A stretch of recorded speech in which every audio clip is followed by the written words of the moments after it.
whatever you wind up doing is exactly what you should be doing. And I have not behaved one single day of my life. Not one day of my life have I behaved, and I am fine. I need your help. I can't tell you what it is. You can never ask me about it later, and we're going to hurt some people. Whose car are we going to take?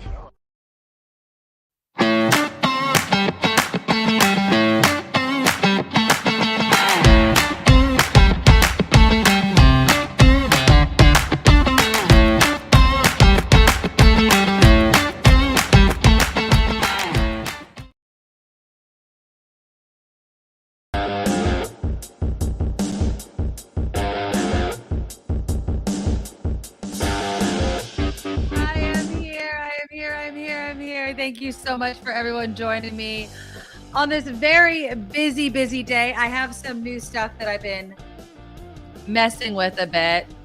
I am here. Thank you so much. We have a big happy birthday to my mini. Can I just show you guys this picture real quickly? I hope she doesn't kill me for it. So this was the day. That's the day, 14 years ago today, for my little bundle of joy, Marley. She made me a mama. So, oh, do you want to come make all right, look at this. Hold on, don't knock over my new wall. No one's knocking over your Okay, hold on. Here's the birthday girl herself. Everybody wish to Marley Joe a very happy birthday. Say happy birthday to yourself. Happy birthday, me. Okay. All right, I love you. Okay. Have a great happy birthday. We will spoil you later. She is 14 years old today. 14 years. I became a mama. So yeah, I'm a little discombobulated with birthday stuff going on, planning for this massive trip. I hope my signal is good. We've been having, obviously, power outages all around the Bay Area. And yes, I am planning on going to Magic Mountain. I saw it already. Yep. Thank you, John Smith. I called. Well, I checked online. They were closed today. Magic Mountain's closed. But Magic Mountain is always closed. Today's Thursday. Yeah. Magic Mountain's always closed on Thursday. They're not open 365 days a year. And so I called. And I looked online and it said not open. So it's definitely not going to be open tomorrow. So in just a moment, I'll talk to you guys about plan B. But before we start, please click that thumbs up button. Show your support of the show. I hope you guys like my new room. It's lit up. You guys tell me. I did red to match my top. I did red. So it's got green. It has green. I know if you're listening to the podcast, this isn't doing much for you, but I got green. That's blue. Do we have votes? And then what else do we have? Another green. I think that's more of a purple, which is my favorite color for anybody that's doing trivia on me. Purple's my favorite color. Kind of a sea green. We got all kinds of colors, but I think I'm going to keep it on red. We're going to keep it on red just to match the day. It's going to be. Now, it's a little tight. The room looks great. Thank you. Are you asking, Neiman, if the room seems tight to me? It's not. I can't really, I'm not going to, I have plenty of room. I just wanted a place to hang all my merch. You know what I'm saying? Like a little glare right there. Got the tote bag over here. If you guys want to pick up any of this merchandise, I got a cup. We got tumblers. You know I had to include my man, Matthew, my kind of hottie right here. But yeah, so you can pick up some merch. I'm going to do more with this.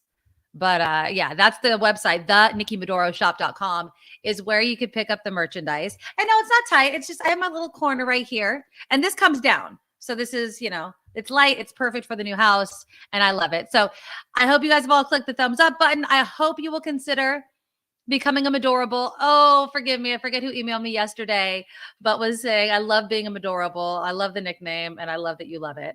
But yeah, so you could become part of the cool club by going and signing up to be a Patreon monthly subscriber. So there's the website, the show's website, the NikkiMedoroShow.com.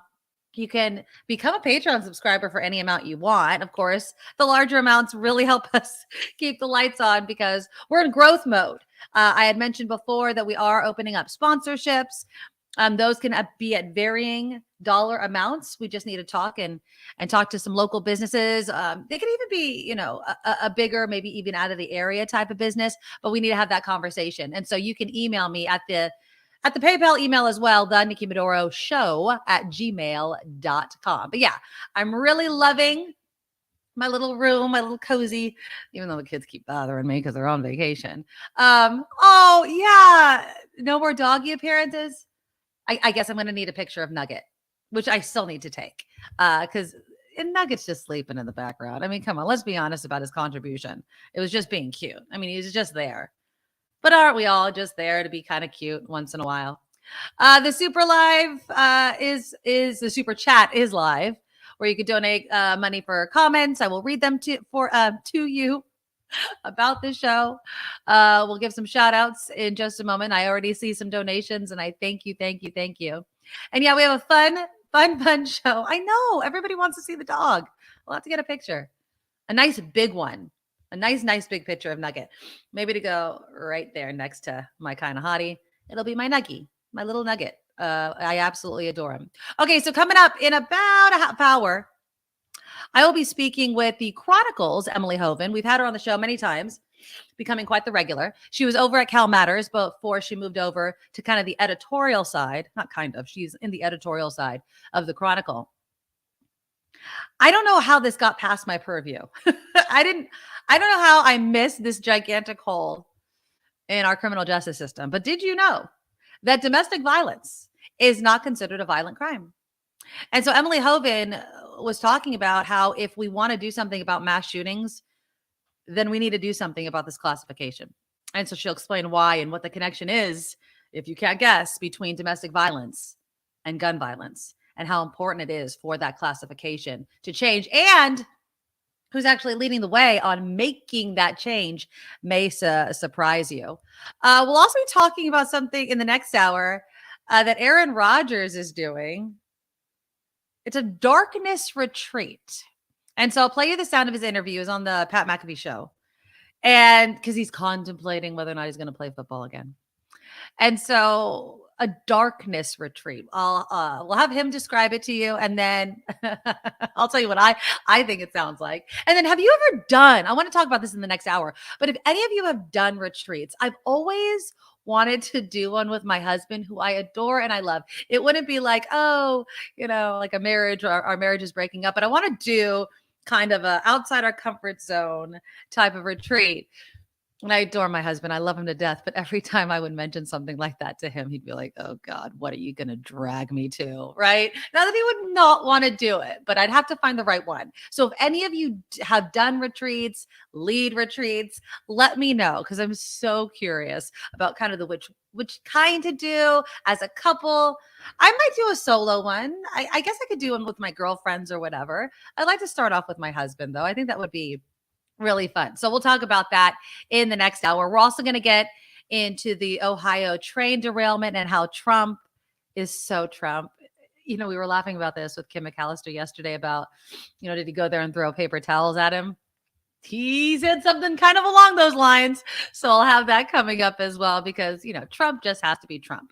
We'll get to that in just a moment as well. And then this tragic story in Florida of this reporter getting shot and killed while on the job, which is just absolutely horrific. So all of that is coming up on the Nikki Medoro Show.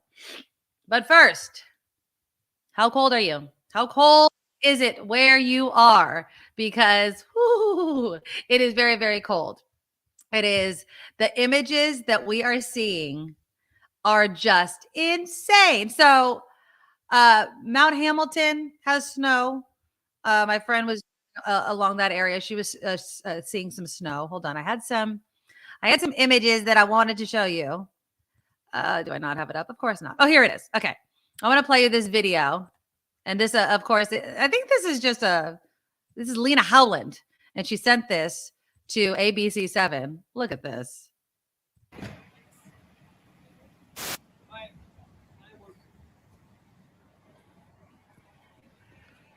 Highway 17 at 5 o'clock this morning. That is snowing. Yeah. Snow. That's awesome. That's not Love like, it. oh, is that snow? No, that is snow, people. OMG. That is. Look at that. I know, man. Like it's definite inches. Anybody get snow where they are? I know we have people that live all over the place. So my heater is like, ah! It is definitely freezing cold. We got, let's see, Neiman 44 in Foster City. Oh, we have JT in Auburn. I love Auburn. That is a beautiful town. Snowing in Auburn.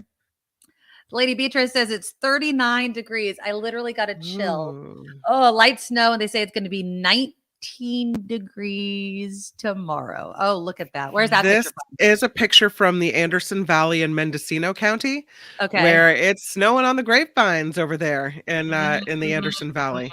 Yes. Yeah. So I love that you brought up the grapevine. Thank you, Kim McAllister, for reminding me of the adventure that I have going. So Magic Mountain on their website says they are closed today, which means they're Okay. totally going to be closed tomorrow. Yeah. So that is officially nixed from our plans. Oh, so you will be here tomorrow. No, we're still going to Southern California tonight. Oh. So I hop on. We always had a plan B, Miss McAllister. Okay. So we're going to, and I hate saying this because I know my son really wants to go, but he's not going on this trip with us. We are going to go to Universal Studios. I called Yeah. Universal Studios this morning and I said, hey, are you guys open if the weather's really bad? Right. And she kind of laughed at me, Kim. I was a little offended. Lady, we're a rain or shine operation. Well, yeah. She's like, Yeah. she's like, we're really kind of an indoor place. Our rides are Okay. indoor. Obviously, if there's lines and they Yeah. snake outside, Right. you would be outside there. But like the rides are inside.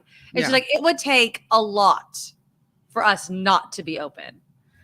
And so I was like, well, Magic Mountain is closed. So, and they're Yeah. expecting, a lot of rain tomorrow. And she's like, no, we'll be open. So I'm not quite sure. I just have told my daughter, we're going to roll with the punches. Whatever happens, happens. It's going to be a long drive. We are going to be in the car for a very long time. We are not taking the Grapevine. We're taking the longer way, which is on 101. But yeah, it's gonna be extremely slow going. But yeah, we are definitely not taking the Grapevine in any way, shape, or form. So Have no we worries about that. discussed your new background? Because that's a cool thing. I like love it. Okay, It so I looks kinda really cute. Yeah. Okay. So I've got the tote bag, I got the shirt, I got the coffee cup, and I finally, Kim, and you weren't here for it, I finally have the lights. So it's red, Uh-huh. but that's just to match my shirt. Okay. All the colors. You choose your next favorite. All right. I'm gonna go blue. Can you go blue? Oh, green's cute. There's blue. There's one blue. Blue. I think I have Nice. a couple blues. That's another green. Oh. This is a purple. That's like this kind of sea green, kind of tealy kind of color. That's Yeah. like what we're playing. And this I think is supposed to be like a white, but it looks blue in the thing. And then that's off. Okay. Red today because I'm wearing red. So Okay. we're doing It red. looks really good. I like it. Matthew McConaughey. So Yeah. Well, of course. I got to get a picture of Nugget though. Everybody has told me because now that I have this up, where Oh. what's Nugget gonna be, and there's no room for Nugget up Right. here. So I'll get a picture. Well, Okay. maybe you can put a little like elevated dog bed next to you so he can hop up and curl up. There's not a lot of room right here. I have this No. kind of like wrapped. I should have gotten the bigger background. This is only a 4 panel. I think I should have gone 6. I just didn't think that I needed a 6. And this actually works perfectly. There's just not a lot of room. Yeah. There's not. So Nuggy is just not going to be making very many appearances, although he might hop in my lap. The dog does have a mind of his own. Okay, so back to the storm. I know you were showing some of these pictures yesterday. This was in 1976. This was the 1976 widespread snowfall, which is, again, what we're going to be seeing Mm-hmm. later on today. Look at that, though. I mean, that's a gorgeous picture. Those are the Marin headlands covered with snow. I mean, it is just nuts. And then I don't know if you had this one, but I loved this picture. Where did it go?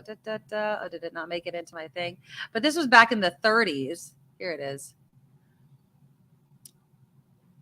And I think that it's because we're in California, but this is down in Southern California because I'm heading down there. Hollywood, Los Angeles, San Fernando Valley, and all of that snow. It is just, it's going to be crazy. It's really going to be nuts, but we're going to take it slow. I do want everybody to stay tuned. I will be posting as long as I have service. I'm going to keep my phone charged. So I'll be posting videos. I'll post them on YouTube periodically throughout the night because that's when we're driving. And I'll let you know how it goes because I'm a little nervous. I'll be honest. I am a little more than a little nervous. But we have the van. We're going to pack snacks and water and blankets. And I have ski gear. I mean, we're wearing our ski gear tomorrow to the park because it's going to be cold. It's what you want. You know what? I can't say no to my kid. Not after the year that she started out having. So I'm going to make do. That's what we're going to do. I understand that it's been hailing in Novato this morning. And also gorgeous snow in San Jose, by the way. I'm just saying. It's gorgeous. Yeah. Snow was falling in El Granada early this morning. Oh, okay. On the coast. How is it where you are? It's fine as far as I know. It's chilly, but there's no snow out there. Well, I went to Starbucks to get my daughter her birthday drink and croissants, because we got Is it today the day? It is today. Oh, you weren't here for the picture. Are you ready? Yeah. Look at this picture. Oh, sweetie. That was her. That was the moment she was put on my chest for the very first time. I know. Look at that face. And Kim, you feel me. It's like it was yesterday. It's like it was friggin' yesterday. Yeah. And now she's 14. God, I'm old. All right. Well, yeah. So that's the picture I always post on her cute birthday. Picture. Yeah. I know. The thing was, just a little side story. And I don't know if I've ever shared this on this show. I think I've shared it at Station X. So when I was pregnant with my daughter, who's my first child, the doctor, they do all the testing. They do all sorts of testing. And I remember my doctor had told me, he's like, there's this one test and you get so many false positives. I don't actually recommend people doing this unless you have like you have markers, whether it's age or already, something in your genetics. And it's to tell you whether or not your child has a possibility of having Down syndrome. Mm-hmm. And he even told me, I was like, don't worry about it. Just do the test. Is it the amnio or what test are you talking about? It wasn't an amnio. It was some sort of blood test that they take. Okay. I don't know. It was like one of these marker tests. Yeah. And it had come back like it was not even 1%. It was like 0.0 something. But he's like, I had to let you know. I remember where I was sitting in my family room. Yeah. And like I just was silent when he told me. He's like, Nikki, he's like, it is so minute, but because it was a little bit of a marker, we could do an amnio, which if you don't know what it is a gigantic long needle that goes in, takes the fluid, and then you know everything. I mean, you'll know everything about this kid. But it also comes with a risk. It comes with a risk of you could actually lose the pregnancy. Yeah. I mean, that is a risk. And so we did a really one of the intense ultrasounds where they could really see everything before the amnio. And we said, if there's any sort of sign that it could be something, then we'll get the amnio. But if we don't see anything, then we're not doing the amnio because it's not worth the risk. Mm-hmm. And everybody can make their own decision. But I looked at my husband. I'm like, it doesn't actually matter. Right, because we'd have the baby anyway. We're having the baby. Exactly what we said. That was our decision, right? Right, and some people might not, but to us, we were like, well, what would it change? Exactly. Is it worth the risk if there's really not going to be anything that we do with it? No. And so the funniest story was, so we go in for this really intense ultrasound. And we did not want to know. I never found out before I had my kids what gender, whatever, what sex actually they were. You were surprised? I love it. I love being surprised. So yeah, I wanted to be surprised. And so when we go in, my husband's going to laugh. So when we go in and we're waiting in the little, it looks like a dressing room before they take you to get the ultrasound. And this guy walks by and he's the ultrasound tech. And we had specifically told them, like, we don't want to know. I don't want to see anything that would give it up. You know what I mean? Like, I don't want to know. So first, the guy, we're waiting there. We're nervous. And this nurse, ultrasound tech, I guess, walks by our room and just kind of looks in and kind of goes, da, doesn't say a word. Just kind of looks at us and makes this like head nod. And like, we're like, is that us? Are we supposed to go? Like, you would think they'd be a little more, hi, how you doing? I'm your tag, blah, blah, blah. So we kind of sit there for, I don't know, 10 seconds. And he comes back and he's like, come on. And I was all, oh, okay. Okay, so bedside manner, not top notch. And Yeah. so we go in there. We made it abundantly clear again to this guy who was not the most personable guy. We don't want to know what it is. We don't want to know. Don't make the mistake. We don't want to know. We don't want you to actually say he or, whatever.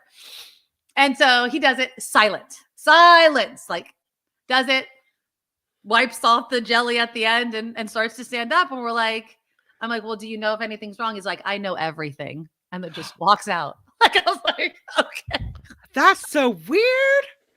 I know he wasn't going to give me the results anyway, because that's the doctor's job. But it was, that's such strange though. a funny That kind of experience, And so, but yeah, I know everything. I know everything. And so then we go and talk to the doctor, and he's like, yeah, we didn't see anything, so it's up to you. And we decided not to get the amnio.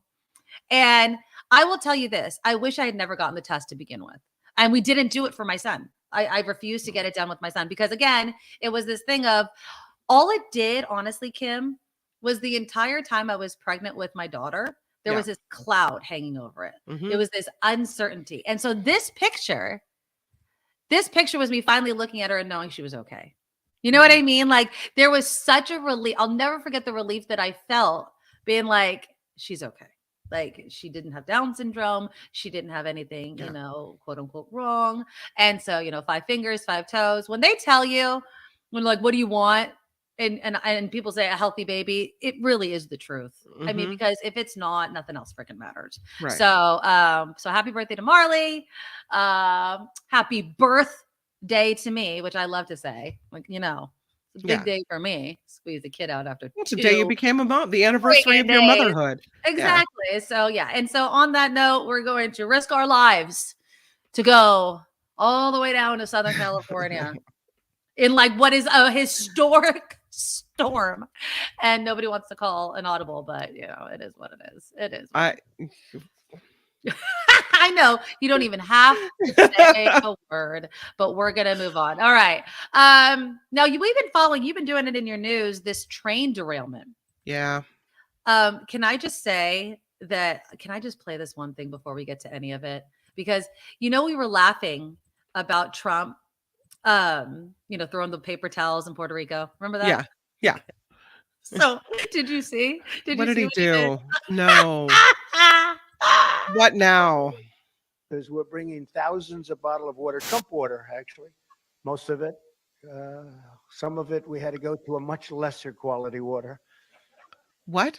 You want to get those Trump bottles, I think, more than anybody else. But we're bringing a lot of water. Because we're bringing a lot of water because all that matters to some of it lesser quality water, lesser quality bottled water. Damn well they got a hose outside, put it in the Trump bottle, and filled it up. Oh my God. I was cracking. He can't help himself.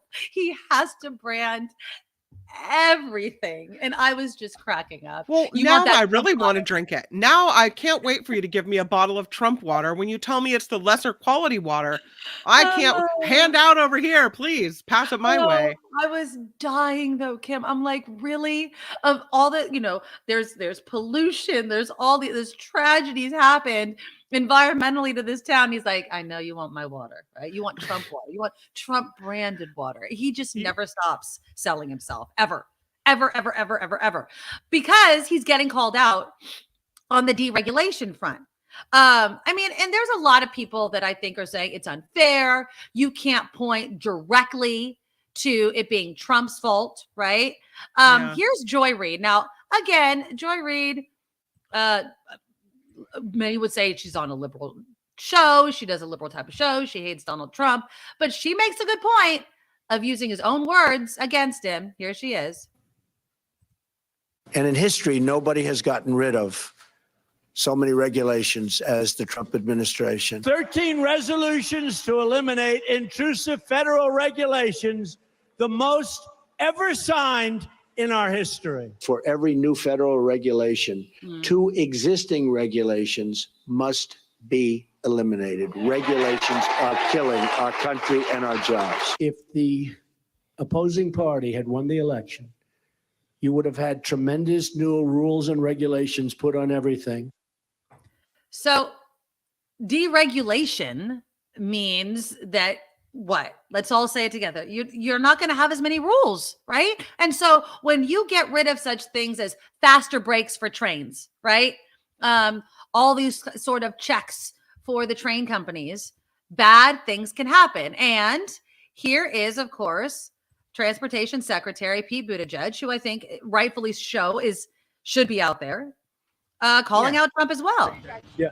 You mentioned a national political figure who's decided to get involved. It sounds like you're talking about Trump. And then you said, I need your help. How can he help? Well, one thing he could do is express support for reversing the deregulation that happened on his watch.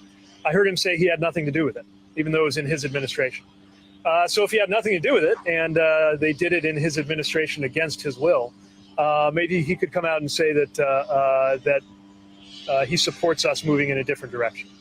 We're not afraid to own our policies when it comes to raising the bar on regulation. And I've got to think that him indicating that this is something that everybody, no matter how much you disagree on politics and presidential campaigns, can get behind. Higher fines, tougher regulations on safety, Congress untying our hands on breaking rules, all the other things that go with that. That'd be a nice thing for him to do. Hell yeah. So yeah, I just feel like you need regulations to make people safe, obviously.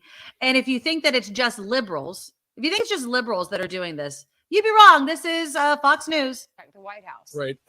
Speaking of the White House, apparently regulations regarding train safety were changed during the Trump administration. This particular railroad and others lobbied President Trump to dismantle an Obama-era rule that would have required railroads to update their braking systems.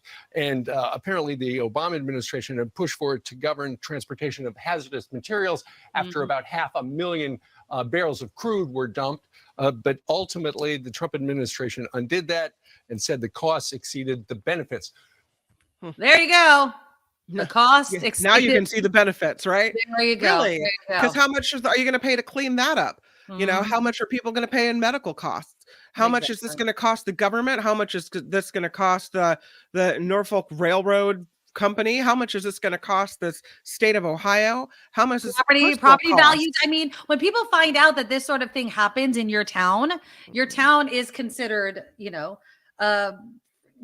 dirty, right? I mean, you want to move to East Palestine? Should we pick up and move there? Nobody wants to move there. So again, this is what deregulation does.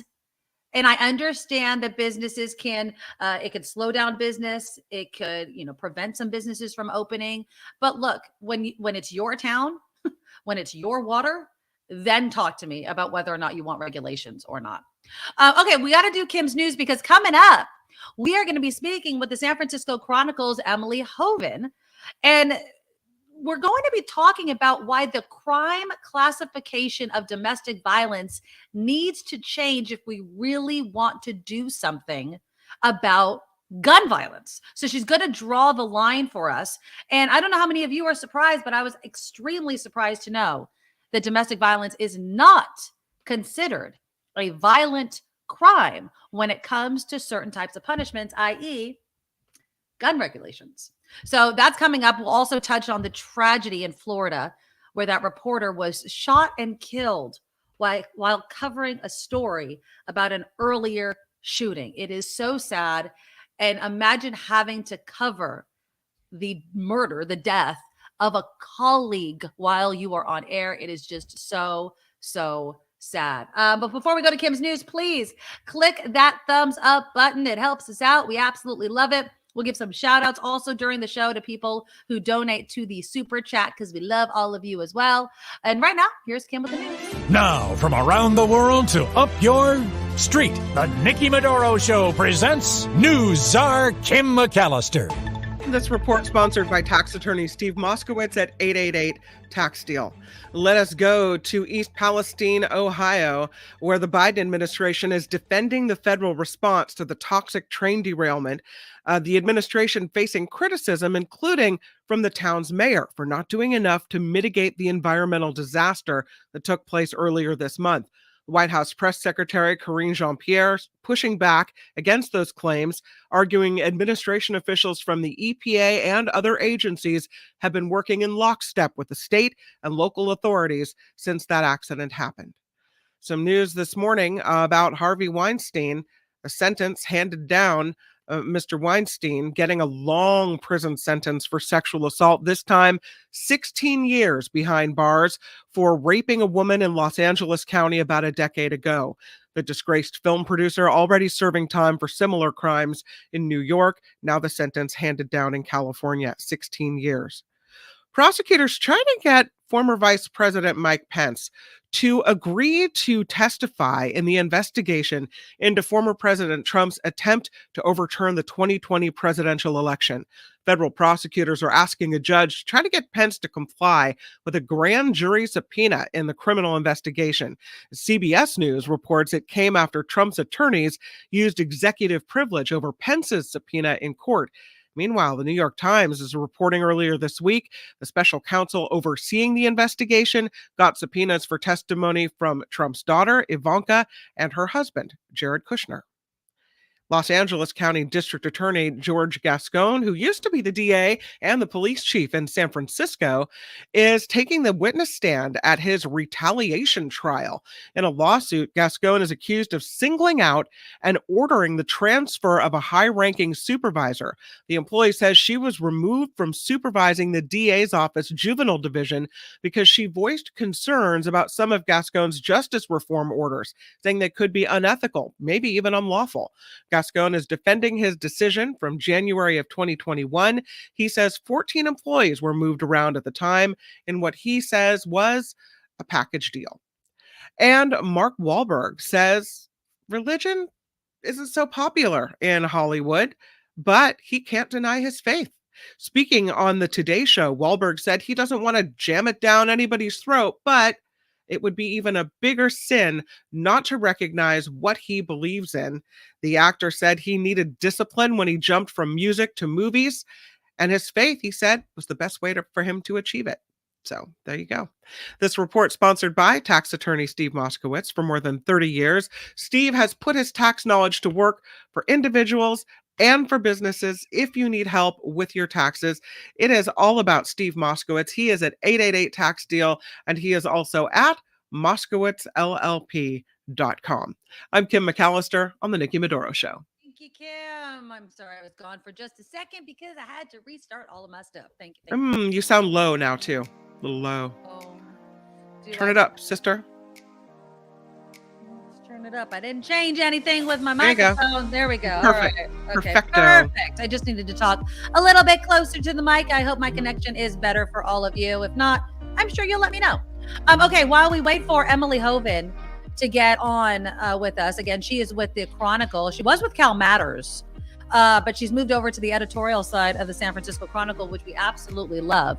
I did want to touch on the tragedy that happened in Florida. Now, let me share this with you.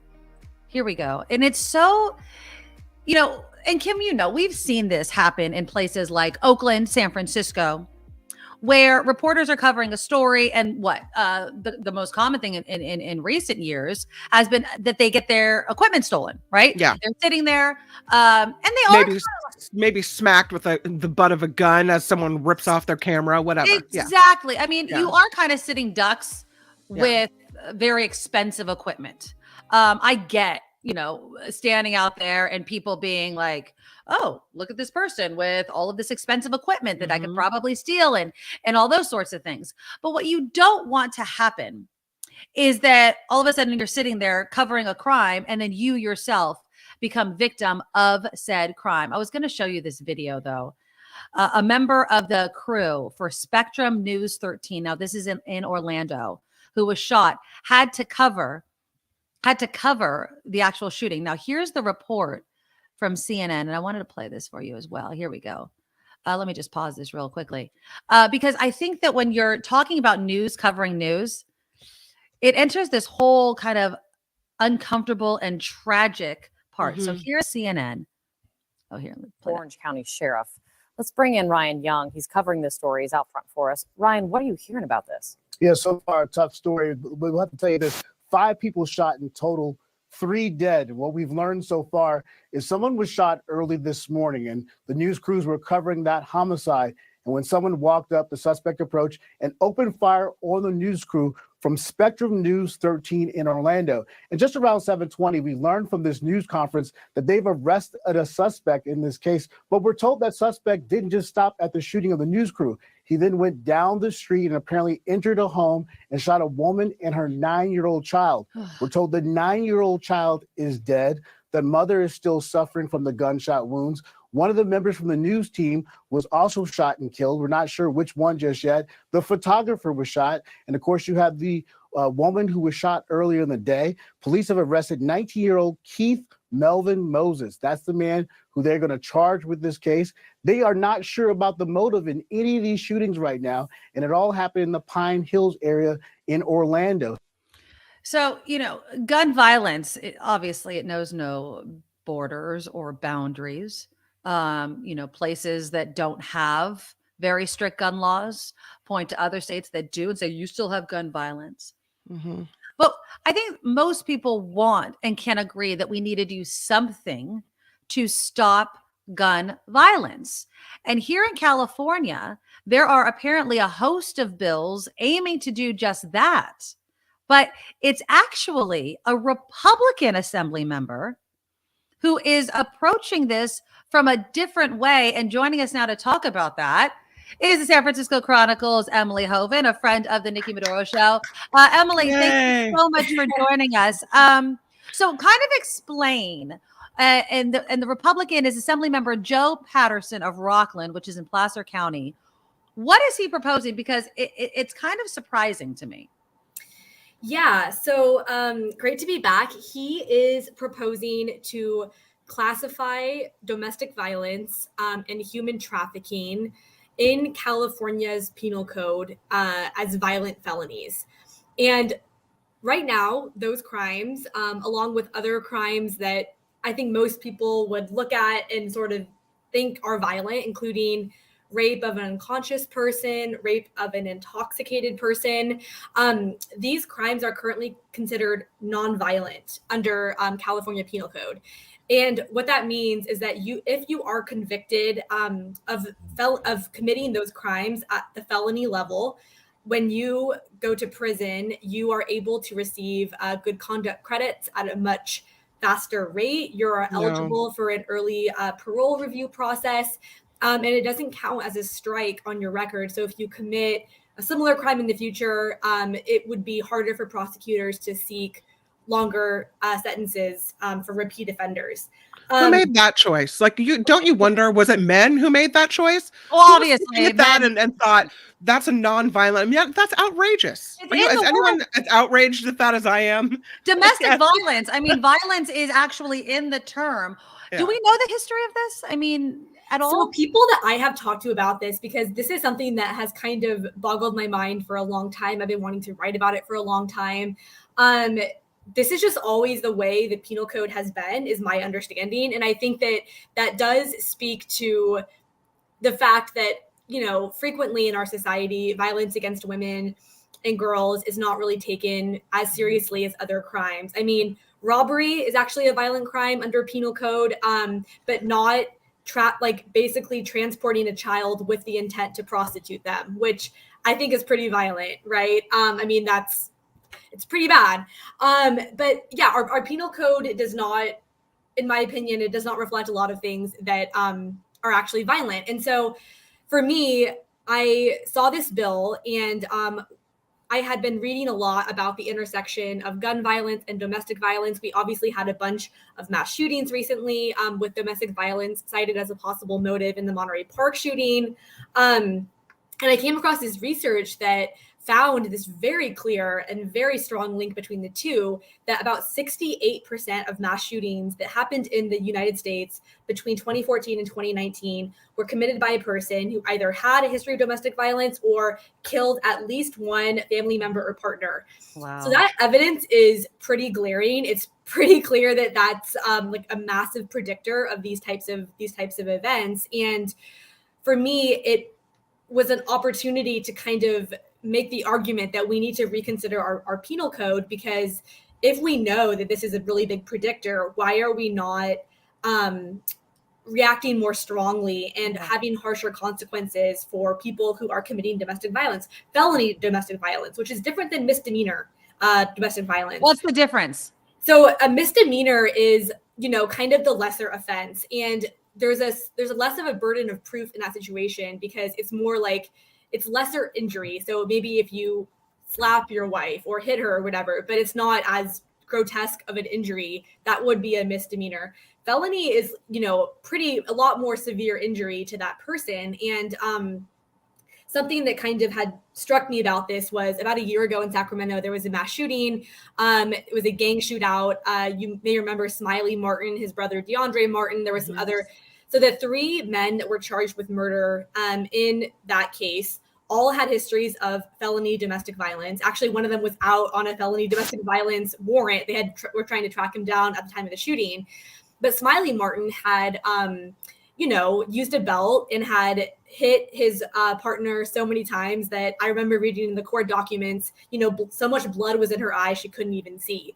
That is felony domestic violence, but it's nonviolent. It's nonviolent in our penal code. And that was just very disturbing to me. And so when I came across this bill, I said, okay, I feel like we know that these two things are connected. If people that commit this level of a crime are facing maybe longer sentences, that could potentially diminish the possibility of them being out in society to commit these mass shootings. And it's actually kind of funny because the Assembly member, Joe Patterson, who authored the bill, after I wrote the article, I talked to his office and he was like, wait, I didn't even think of that connection. I just wanted to do it because I feel like it makes no sense in the penal code. But there is this, I do think there's to kind of bolster that argument, which to me is kind of frustrating that we even have to bolster the argument, because I think that domestic violence is violent. Like, we shouldn't have to connect it to mass shootings to make lawmakers understand that. Yeah. But if that's what it takes, so be it. Like kind of having this auxiliary argument. But anyway, that was kind of the basis of the piece. And I just think that I'm hoping that by connecting it to the mass shootings and making clear that there's this data behind it, that Democrats will be willing to get behind this legislation. And then it will be a tough lift. I mean, obviously, Democrats. Why would it be a tough lift? Is it just because of the Republican presenting it? It seems just so like common sense. I mean, you hit someone, you hurt a person, that's a violent crime, right? You're violent against someone, that's violence.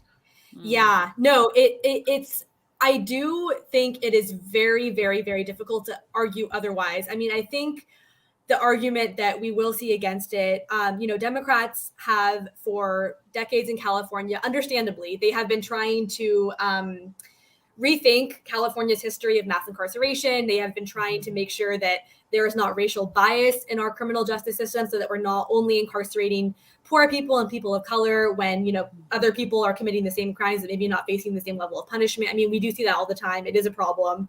And California is in the midst of trying to close down prisons. The Newsom administration wants to close 3 prisons. I know some Democrats are wanting to close even more. It's not really popular to put people in prison, generally speaking.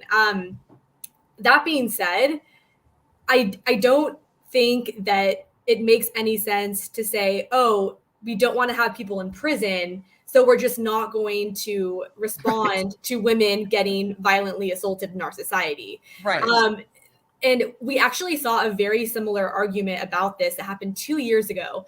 There was a bill to classify spousal rape at the same level as rape.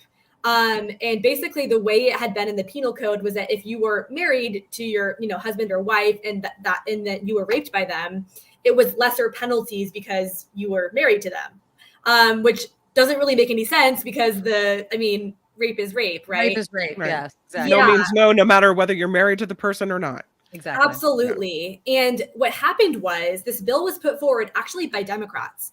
And we saw that in the two public safety committees, one in the Senate and one in the Assembly, the leaders of those committees, both men, refused to even give this bill a hearing. And the press started reporting on it, like, why is this bill not even getting a chance to be debated, getting a chance to be voted on?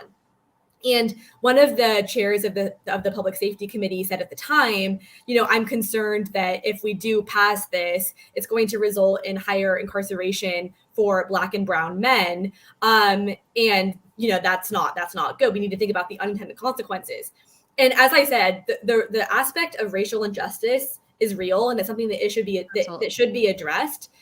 But you cannot use that as a way to say we're not going to respond to these crimes that are disproportionately affecting women.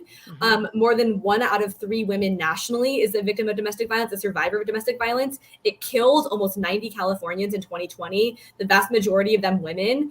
I don't think that we can afford to ignore that. Exactly. Yeah. I mean, it just seems ridiculous. I feel like all Californians, myself, Kim included, we should be rallying our Democratic lawmakers to not just push this aside under the guise of trying to, be fair within our criminal justice system. A crime is a crime is a crime. And when there is such a correlation between domestic violence, gun violence, mass shootings, it's nothing that can be ignored. Now, where is this bill? What's the status of this bill that's been introduced? Yeah, so it is going to get its first hearing soon. So it was originally scheduled for later this month, but I did hear that it has been pushed back to early March. So I will definitely be watching, and I don't really know if there's a rationale behind that or if it was a scheduling reason, but I'm going to be very closely watching it because, I think it, of course, deserves to have a hearing. I think people should have the opportunity to debate it. Whether or not it ultimately it ultimately is passed. But I do think that for me, it is just pretty incomprehensible that California can continue to portray itself as this very fierce defender of women's rights. It's always saying, we're doing all we can to protect women, whereas other states are rolling back protections. And to ignore this, to me, is very hypocritical. And I think that it is something that Democrats should have to answer to in California. I mean, if you're not willing to do this, you need to go on the record and explain why. And voters need to understand that because this is an issue that affects many women. I mean, we had Barbara Lee running for Senate talking in her introductory campaign video about how she was a survivor of domestic violence. This is something that affects women of all races and all corners of society. It also affects men. There is something that is not talked about enough. And anyway, for me, it's just something that I truly feel like this link is so strong and so demonstrated that lawmakers need to address that instead of focusing only on regulating the weapons. We need to do that too, but we also need to make sure that we're responding to the people that are using these weapons. But if domestic violence is classified as a violent crime and you're convicted of it, does that also then would in turn make it so you get your guns removed from the home as well, correct? It would. So the way that what it would do is that if you are going to go to prison and you're convicted of felony domestic violence, you're going to have a longer sentence. You are going to be incarcerated for a longer period of time. There are, ways that we can make our prisons more effective in actually rehabilitating offenders, which I hope is something that the state does do because that should happen. But the reality is right now, if you are convicted of domestic violence in California, you are permanently banned from owning a firearm. And if you are served a restraining order, you are banned from having a firearm for the duration of that restraining order. The problem is California is not very good at enforcing these laws. And there are tens of thousands of people right now on the street that own weapons that are not allowed to have them. And this is from the state's own data. And that database is woefully incomplete, according to independent watchdogs that have kind of audited this system. And so my line of thinking was, first of all, it should be violent because it is violent, right? Second of all, if these people are serving longer sentences and actually hopefully have more access to more robust programming as a result of that, maybe they will leave prison in a better state. And also, because they will be removed from society for a longer period of time, that's a longer period of time that they will not have access to their firearms, because we know that the state has struggled significantly to actually remove them from people that it knows to be dangerous. Exactly. And so those are kind of, for me, those are auxiliary rationales for that argument. But I do think the base argument is just it should be a violent crime. It is violent. Like, I don't really see another way around it. Common sense. Yeah, and really that change in designation is only going to affect the most dangerous offenders. As I said, the ones who are convicted of a felony, not a misdemeanor, the ones who are truly, I mean, all of it is inexcusable, but it's another level of harm and of injury that we just cannot afford to classify as nonviolent. It defies logic. Well, you know what it also says to me, Emily, is if that's the case, if we're looking at spousal rape and we're looking at domestic violence and these things are considered lesser crimes somehow, maybe because women are involved as the victims. Yes. What else is not being done right when you're looking at the categorization of crimes? Should we really sit down and maybe have a panel look at everything in California, what's considered a crime and what the category of it is? Because now I don't trust. No, it's a great question, Kim. And I mean, I have talked to some experts on the California Penal Code when I was working on that piece, and they all basically agree that our list of violent and nonviolent, we also have a separate list of serious felonies. So and all of these categorizations, basically, they have said to me are basically nonsensical. Because human trafficking, right? When you think about it, it's literally slavery. It's a nonviolent crime. It's actually putting people into slavery, typically sex slavery, right? Nonviolent makes no sense to me. Raping someone who is unconscious seems pretty violent to me, right? So there are a whole host of things, and I mean, I think in general, our legal system, things were written in a certain way, and then you look at it, you're like, this literally does not make any sense, and you need to address it and correct for that. And so I definitely think, and I also think that there have been a lot of very, very massive changes that have happened in our criminal legal system recently, including around enhancements, which basically prosecutors can try to stack on to a base offense to seek a longer sentence for certain things, like gang enhancements. If you commit a crime, if you're part of a gang, you used to be able to kind of add that. There was a change to the penal code recently that the governor signed that kind of allows judges more discretion about whether or not to add that, so that you might have a lesser sentence.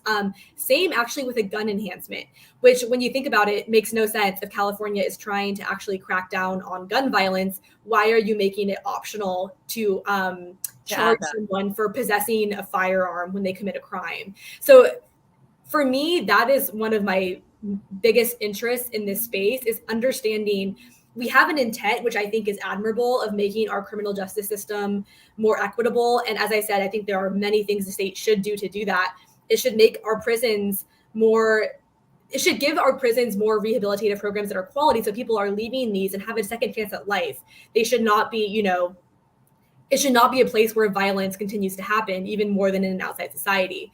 But just because our system has issues does not mean that we cannot designate crimes as what they are, because I actually think that only makes the problem worse, and you are not helping the offender to actually have a chance to rehabilitate themselves, and you are not helping society or the victim by taking these people in for a period of time and then releasing them before they've had that opportunity to actually validate.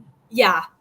So I think there are a lot of things that need to be addressed, and but I do think that, California is so afraid of returning to the period of mass incarceration, which obviously was not useful for society, not useful for public. Right. And it wasn't equitable, and we understand that, but those are two different arguments I feel like we're making here. We can do it right, and we could still prosecute and charge people for what is obviously and truly and unquestionably violent crimes. Mhm. Emily Hoeven with the San Francisco Chronicle. Check out her latest piece. I have included the link in the show notes. I love having you on. Yeah. I want to talk You're again real super soon. awesome. And you're awesome. And thank you so much. Have a fabulous day, Emily. Thank you. Thank you. Thanks for talking about this. Of Appreciate course. you both. Thank We will you. keep you Thank you for posted. Thank reporting you. on it and bringing it Exactly. to the attention of people. We're going to get you Because- back on. Stay on Yeah. it. Thank Absolutely. you. No, Thank this means a lot. Really appreciate it, both of you. Yeah. Thanks, Nikki and Kim. Bye, Emily. Thank you so much. Yeah. Yeah. Isn't it so? It gets me so pissed off. It Oh. really does. I mean, it's obvious that historical factors that play into certain crimes being classified as they are. And when we are talking about women, violence against women, oftentimes it doesn't rise to that level. I mean, the thing she said about marital rape blows my mind. No, I can't. And you can hear the judge. You can hear, you know how it goes back in the day and obviously current day. Oh, well, he can't rape you. You're his wife. You're married. Yeah. You're married. As if can he anyone rape you? As if anyone has power over your body except you. Exactly. As if any that should. It's another example of women being less than. Yep. Throughout history. And it's intolerable to me. It's intolerable. And it makes zero sense. And it's time to change it and make things right.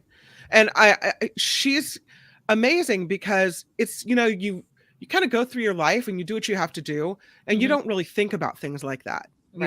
Unless somehow it affects you, maybe you're a victim of domestic violence or someone that you know or love is, and you haven't really, thought about it or it hasn't impacted your life. But when the information hits you, just as a person, there should be a sense of unfairness there, injustice that makes it intolerable. I'm outraged. I am really outraged. And so, and Emily's going to be on it. So stay, obviously stay with the show. We like bringing Emily on, but I was checking yesterday because she's with the editorial team. So she writes these pieces and I know that she's a busy woman, but I love that she always makes time to come on the show. And when I read this headline that freaking domestic violence is not classified as a violent crime, I was just completely overwhelmed with my own anger. Yep. How many women, how many lives have been lost because of that classification. And it is not overstating that we have lost lives because of it. And it does need to change. And I am happy. I will say this. I am happy that it's a Republican bringing it up because why? Because it will hold the Democrats' feet to the fire in a state like California to say either out loud, you're not going to do this, or fall in line and support something that seems to be such an obvious miscarriage of justice for so many people in the state. And we spend so much time Republican versus Democrat, right? And often it's possibly warranted, but really, and I hope you feel the same way, I don't care who proposes the measure. Oh, or the absolutely. law. Yeah. I don't care who gets the credit. I don't care what your party is. If you're doing the right thing, right? If you're coming from a good moral place and it's something that needs to be done and it's logical, then I don't care if you're the most Republican-y Republican there is, the Democrats or liberals should get right behind you if it's the right thing to do. Yeah. And so I don't know, do we not support it because of Republicans, Exactly. putting the idea forward? That could be politics. That could be No. the politics. And I would hope that you're correct. I also want to say, what Emily was talking about with rehabilitation is a very important thing to remember. We take people that, that come from violent, horrible backgrounds, who were raised a certain way, who live in crime-infested areas, who then in turn commit crimes themselves, and then we throw them in prison. And what do we say? What do we say? We say, oh, they have it so good. They get 3 meals a day and they have cable TV and blah, blah, blah. Not enough is said about what are we doing to rehabilitate those people. And yes, it may seem like, I don't know, cushy for committing a terrible crime, but do we want to make them better criminals? Do we want to, traumatize these people even more? Which I think that most, I don't know about all, but most violent criminals have trauma in their own past. Is that what we want to do? Because do we logically think that that's going to make that person better? Unless we want to be a society that throws people in prison and tosses away the key and they'll never get out, which we don't have in this society. But unless we do that, then we need to rehabilitate these people. And rehabilitation means therapy, means things that other people might think are cushy and nice. And it's finding the root cause of why people are so violent, not adding more violence to their life history. So, it's hard. It's a hard sell for a lot of people, but you need to do it because the gun violence problem in this country is awful. And before we go to Kim's news, and I know that it's heavy and we'll switch gears in the next part of the show, but again, this is what gun violence leads to. It leads to colleagues sharing with other people the murder of someone they know. This again is in Florida, in Orlando, where a reporter was killed while covering the story of somebody else being shot and killed. Here it is. Covering this for us from the hospital right now, Luana. Summer, I apologize. This is really difficult to cover. It is very emotional here at ORMC. I'm not even going to turn the camera because there are people here who knew that reporter who his fiance and I were just embracing. But I will say this. It is nice to see all the media. We come together in solidarity in this moment. This is every reporter's absolutely worst nightmare. We go home at night afraid that something like this will occur. And that is what happened here. So again, we are at Orlando Regional Medical Center, where we have learned that one of our own, a fellow reporter, has died while out covering a shooting. There are members of his family here, along with his fiance, who are just incredibly distraught tonight. There are other media people who are kind of corralled together. And standing in solidarity tonight. As one of our own has just passed. So I'm going to send it back to you guys so I can collect myself. That's tragic. That is a tragedy. Not that she has to report on it. Not only that she has to report on it. Or not that members of the media are any more important than anybody else, but this just goes to show nobody is immune to being touched by gun violence. Not those that witness it, not those that live through it, not those that have to report on it. And we have to do something about it. It just, And again, I just feel like if we could just stop arguing, right? Can we just stop arguing about, what kills people? I saw in the comments, if guns don't kill people and people kill people, then get rid of people. And I know that that's kind of a joke, but guns do kill a lot of people very quickly, and we need to do something about it. And we need to use common sense, and we need to stop letting politicians control the narrative and just think clearly about this. Understand that guns will be part of our society, but there's nothing wrong with rules, and there's nothing wrong with regulations, bringing up our other topic. And so, our heart goes out to that reporter, 24 years old, engaged, right? Beginning of his career, beginning of his life, of his adult life. And just doing his job, middle of the day. And that's what happens. So we need to do something. And I'm not saying that the guy that's in charge of this or that's behind the shootings had domestic violence. I think he had aggravated assault and those sorts of things. But these are steps that we could take within our criminal justice system that can protect people. When there's such a line between domestic violence and mass shootings, we should be doing something about it. Again, our thanks to Emily Hoeven, and we will bring her back on, as I know she will continue to follow this story. Coming up in the next part of the show, I want to talk. We have a couple of some food news. Now, when I say Las Gatas to you, Kim, what do you think? Do you think kind of a nice area, right? I think the cats. I think the Las Gatas. I think Lexington Reservoir, redwood trees. Yeah. Mm-hmm. Nice area, right? Las Gatas. It's a nice area. Well, I'm going to share with you something that's come from a place like Chicago, not necessarily, although I've heard nice things about Chicago, but it also has a bad rap for crime and things like that. Not necessarily the richest areas are in Chicago, although there's always rich areas, right? But I'll tell you what Chicago is bringing to Las Gatas for some of the kids there. And then you tell me if you want to see this happen at your school. Also coming up, we'll talk about some myths surrounding drinking that I kind of still believe in, but you tell me if you believe in it. Click that thumbs up button before we go to Kim's news. I'll give some shout outs after Kim's news because our super chat is live. If you want to donate during the show, just click the $sign. You could donate any amount you want to, a super comment, super thanks, super sticker. We really appreciate everybody that does that. Please go to the NikkiMedoroShow.com. Not only can you become a Medorable by becoming a monthly Patreon subscriber, but you can find links to our shows to share with your family and friends because we really want to get our subscriber numbers up and continue sharing the show with so many other people. So stay tuned. But right now, it's Kim's news. Now, from around the world to up your street, the Nikki Medoro Show presents News Czar Kim McAllister. And this report sponsored by tax attorney Steve Moskowitz at 888 Tax Deal.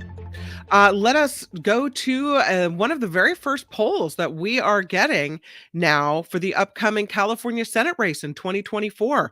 Retiring Dianne Feinstein. This would fill her seat. And the poll shows Representatives Adam Schiff and Katie Porter are the early frontrunners. That's among states' Democratic and independent voters. This poll was done by the UC Berkeley Institute of Governmental Studies and the Los Angeles Times. It shows right now Schiff in the lead with 22%, Porter at 20%. Representative Barbara Lee, who announced her candidacy earlier this week, is far third at 6%. And then Ro Khanna, the representative from the South Bay, who's reportedly considering tossing his hat in the ring for the Senate race as well, came in fourth at 4%, but not an official candidate yet. Speaking of polls, apparently most Americans are feeling like they want Democrats and Republicans to compromise on the debt ceiling. A new PBS NewsHour NPR Marist poll finds 70% of Americans want federal lawmakers to compromise, including majorities in both parties. The U.S. could default later this year if the debt ceiling is not lifted. And we just saw that heartbreaking report out of Florida. Here's the suspect in the case. This is a Florida TV reporter that was killed after being shot while reporting at a murder scene. The gunman allegedly opening fire Wednesday afternoon at a crime scene just west of Orlando, killing Spectrum News 13 reporter, leaving a photographer in critical condition. Police say this 19-year-old man, Mr. Moses, has been arrested. It's unclear if he knew the victims were with the media, but he's now being charged with multiple murders. The smirk on this person's face just really gets me.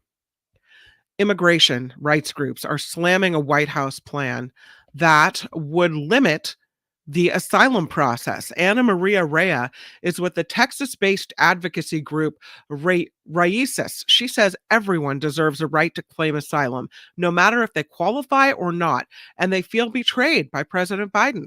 Under the proposal, migrants would need to apply for asylum before they reach the southern border and make an appointment. Those that don't pre-apply, denied. But there are some cases where they wouldn't be denied. Just depends on what your situation is. Detectives are trying to track down a group of suspects that are stealing some pretty expensive headphones, snatching them right off of people's heads as they're walking down the street. This is on the streets of Manhattan. Police say from late January through last Saturday, 4 suspects have stolen headphones worth an average of about $500, and they've done it 21 separate times. Police say the suspects are riding mopeds. They approach their victims from behind and just grab the headphones right off their heads. TMZ reports that Alec Baldwin is pleading not guilty to involuntary manslaughter for the deadly shooting on the set of Rust in New Mexico. As a result, the actor will not need to appear at a hearing tomorrow. He has multiple conditions for his release, including not owning a gun. And that comes as the family of the late cinematographer Helena Hutchins has filed another lawsuit against Baldwin. Hutchins, of course, fatally shot by Baldwin in 2021 on the set of Rust. Her family has already settled a civil lawsuit with the actor. And production on the movie Rust is now getting back underway, apparently. I don't know how many. I think I heard you and Mark talking about this. A lot of people will go see it. I have zero desire to see this movie anyway. But do you think that Alec Baldwin wants to hold a gun in his hand ever again? Because I wouldn't want to. I would have trauma. He killed somebody, Kim. He I think killed when somebody. I think when you're a high profile celebrity and you have oodles of millions and you've got how many kids does he have? Like 7 or 8, Oh my 6 or God, 7? I know. My They God, man. keep having kids. No judgment, but whatever. But he's got a large family to protect. And you have kind of fans that could come out of the woodwork that you're a person that likely either needs to have security or needs to be able to protect yourself. I would think if I was Alec Baldwin. I know. And Neiman says it wasn't on purpose, Nikki. I know. I'm not saying he Right. did it on purpose. Yeah. If I held a gun in my hand and accidentally killed somebody, Right. there would be a high probability I would never want to touch another gun again. That's all I'm saying. But no, I completely agree with you. I told you I killed an opossum with my car once when I was like 18. I didn't want to even drive home after I that. know, I just felt right? so bad. Yeah. So Yeah. I don't know. But yeah, he can't have a gun now, right now. Whether he wants one or not, I don't know. This whole thing is quite a mess. You don't think people are going to go see Rust just because of the notoriety of everything that surrounded the movie? I mean, what's it about? Some type of an old Western. That's all anybody knows because we've seen the scene because of Alec Baldwin like doubled over. What the hell is the movie about? Right? Like, do I want to see the movie? Right. Do I want to look for the scene in which he fires the gun? Oh, that was the scene. I still have no desire to see the movie. It's not as if, and I'm not knocking the movie. I just don't know what it's about, and I don't know if I'd want to see it just because somebody died making it. I don't know. I think people will see it just for the notoriety of it. That's why he did it. No, just kidding. That's all. Yeah. And I love these stories about things that are found hidden in snow and sleet and ice and old stuff. Scientists have found a preserved brown bear almost 3,500 years old. They found it in the frozen wilderness of eastern Siberia. And reindeer herders. Okay, go ahead. Reindeer herders first found the ancient female bear in 2020 sticking out of the permafrost. A lab chief in eastern Siberia called it an absolutely unique find, saying the fact that the carcass had soft tissues means scientists can study its organs and examine its brain as well. Genetic analysis shows the bear has the same mitochondrial DNA from modern bears in northeastern Russia. Interesting. This is the beginning of a horror movie. You understand this, right? The permafrost is melting. The spores of disease. What lives under the permafrost? That's There's right. a reason why things needed to freeze over. No, leave the bear alone. Don't start. Nope. I'm cursing you last night, by the way, because episode 6 of The Last of Us. Yeah. Oh, so I you're had on episode 6, so you have kept it. So now I'm invested in it. Of course. But this show gives me high anxiety because it's that anticipation of where's the next zombie going to jump out from, and whose face is going to be eaten next, and who's going to get the next bite. Right. It literally gives me like palpitations. But don't you feel alive, Kim McAllister? When you're scared, you feel alive. No, I feel stress. It gives me high stress. And I'm like, damn you, Nikki Medoro. But it's so good. It's report, so good. This report sponsored by Never Listening to You Again, tax attorney Steve Moskowitz. For more than 30 years, Steve has put his tax knowledge to work for individuals and for businesses. If you need help with your taxes, it's Steve Moskowitz that can help you at 888-TAX-DEAL and at moskowitzllp.com. I'm Kim McAllister on The Nikki Medoro Show.